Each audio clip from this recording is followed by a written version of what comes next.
Hello, Patricia Chiwandano here. Nice to meet you again. Today, my topic is how to make an engaging online presentation.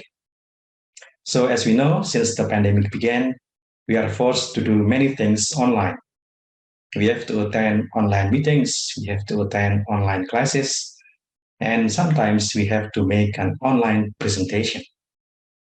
Now, of course, it's different when you meet people face to face and you present in front of them. It's different from when you deliver an online presentation. Now, I'm going to offer you 5 tips for making a good and engaging online presentation. Okay, the first one is be visible. Use a webcam, like what I'm doing now. I'm using a webcam, and as a result, you can see my face. Now, make sure that the audience can see your face. Make sure that the audience can see you talking. Now, this is very important. Look at the camera.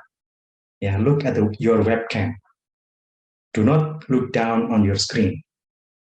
Because if you're looking down like this, the audience will see that you do not look into their eyes. You do not look into their faces. And that's not good. Yeah. So in order to maintain interpersonal contact, although you cannot see the audience face to face, but you have to look into your webcam.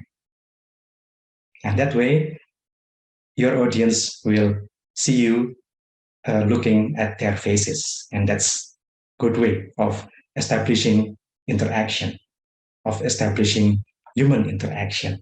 Yeah. So first one is make sure that you are visible. Everybody can see your face, and make sure that you look into the webcam. Okay. The second one is your voice. You have to speak clearly. You have to speak loudly enough so that everybody can understand. You have to articulate your words clearly. Do not mumble. Speak clearly, speak loudly, so that everybody can hear you, everybody can understand you clearly. Okay, so that's voice. Yeah. Third one is this is important, and many times people do not pay attention to this, is the pause. Pause is a temporary stops here and there at different points in your presentation. And this serves 3 purposes. One is to make sure that your audience understands your point. So when you pause, actually you give the audience the chance to understand what you have been saying. It gives them the chance to process your points, process your ideas. So that's the first purpose of a pause. Yeah. Second one is to build anticipation. So, for example, let me give you an example. Ladies and gentlemen, I'm going to announce something important. The pandemic is over. Coronavirus is gone. See, um, when I make the announcement, I pause deliberately in order to make the audience anticipate what I'm going to say next. So, ladies and gentlemen, I have something to announce. The pandemic is over. The coronavirus is dead. Okay, so pause creates anticipation among your audience.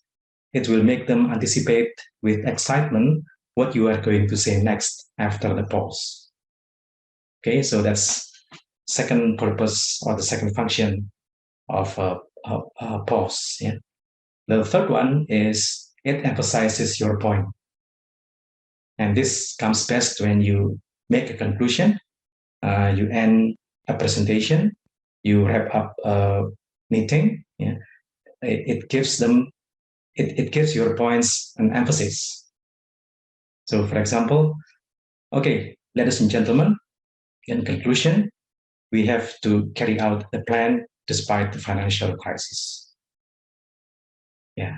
So that pause serves to emphasize your point that despite the financial crisis, we still have to carry out the plan. We still have to execute the plan. Now, with the right pause, it emphasizes your point. It drives the point strongly into your audience mind. Okay. Now, the fourth tip is interact.